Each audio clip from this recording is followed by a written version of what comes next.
ಬೆಂಗಳೂರು ಕನ್ನಡ ಚಿತ್ರರಂಗದ ಹಿರಿಯ ನಟ, ನಿರ್ದೇಶಕ ಹಾಗೂ ನಿರ್ಮಾಪಕ ದ್ವಾರಕೀಶ್ ನಿಧನರಾಗಿದ್ದು, ಅಂತ್ಯಕ್ರಿಯೆ ಬುಧವಾರ ಬೆಳಗ್ಗೆ 11:30ಕ್ಕೆ ಚಾಮರಾಜಪೇಟೆಯ ಟಿಆರ್ ಮಿಲ್ನಲ್ಲಿ ನಡೆಯಲಿದೆ.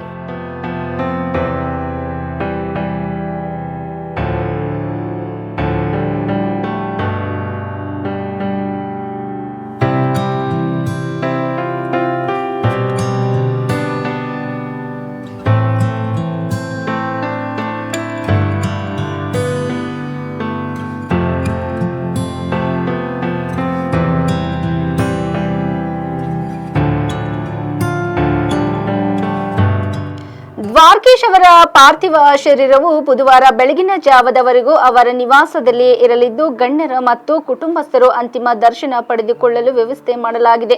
ಬೆಳಗ್ಗೆ 7:30ರ ನಂತರ ರವೀಂದ್ರ ಕಲಾಕ್ಷೇತ್ರದಲ್ಲಿ ಕಲಾವಿದರು ಹಾಗೂ ಸಾರ್ವಜನಿಕರ ದರ್ಶನಕ್ಕೆ ವ್ಯವಸ್ಥೆ ಮಾಡಲಾಗಿದೆ. 11 ಗಂಟೆಯವರೆಗೂ ಅಂತಿಮ ದರ್ಶನಕ್ಕೆ ಅವಕಾಶ ನೀಡಲಾಗಿದ್ದು, 11 ಗಂಟೆಯ ನಂತರ ಶವವನ್ನು ಚಾಮರಾಜಪೇಟೆಯ ಟಿಆರ್ ಮಿಲ್ ಚಿತ್ತಾಗಾರಕ್ಕೆ ತರಲಾಗುತ್ತದೆ.